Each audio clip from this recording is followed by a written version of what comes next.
Hi, I'm Dr. John Wadud-Laird, one of the faculty members at the University of Spiritual Healing and Sufism. And I've been asked to address the question, is Sufism a religion?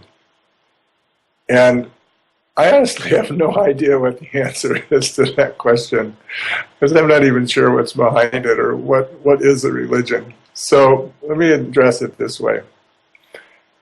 In our world today, it seems like religion has a bad rap because it's associated with the dogma and repression and limitation.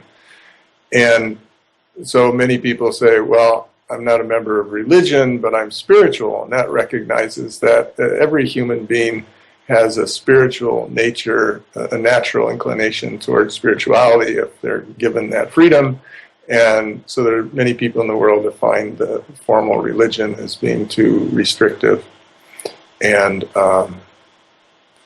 just they're not able to find a way to express their true selves.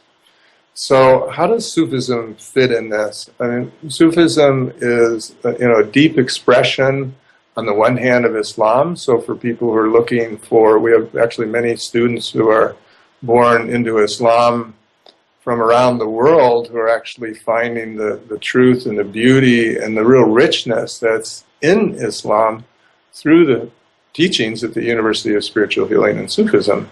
On the other hand, we have people that come to our university that are fleeing from their spiritual traditions that they're born into, specifically because they want real authentic spiritual experience, which I would say is to really experience the light within themselves and experience the beautiful reality of God.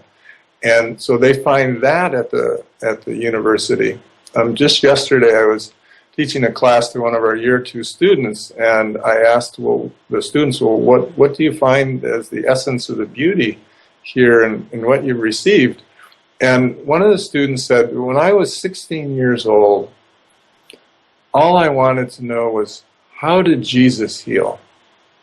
And she went around to church after church and denomination after denomination with this very holy question. She kept asking, and apparently she got baptized in many different denominations. And I said, that's really unusual for a teenager to be asking that question, how did Jesus heal? And she said, well, it was part of my rebellion as a teenager. And I thought, well, that's a pretty unusual rebellion. But underneath it was this deep search. And she said, I found it here. I found it at the University of Spiritual Healing and Sufism.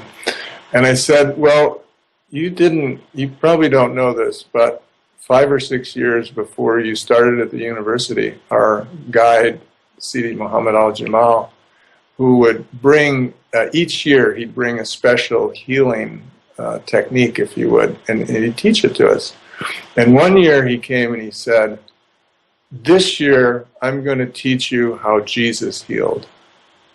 And he was serious. He transmitted it with absolute certainty. This is how Jesus healed. So this is this rich area of Sufism, honestly, which is really hard to define. And I think it was captured so beautifully by Sidi when he wrote, he said, if the Muslims and the Jews and the Christians and the people of any other religion knew their religion well, there would only be one religion, the religion of peace and love, mercy, freedom, and justice.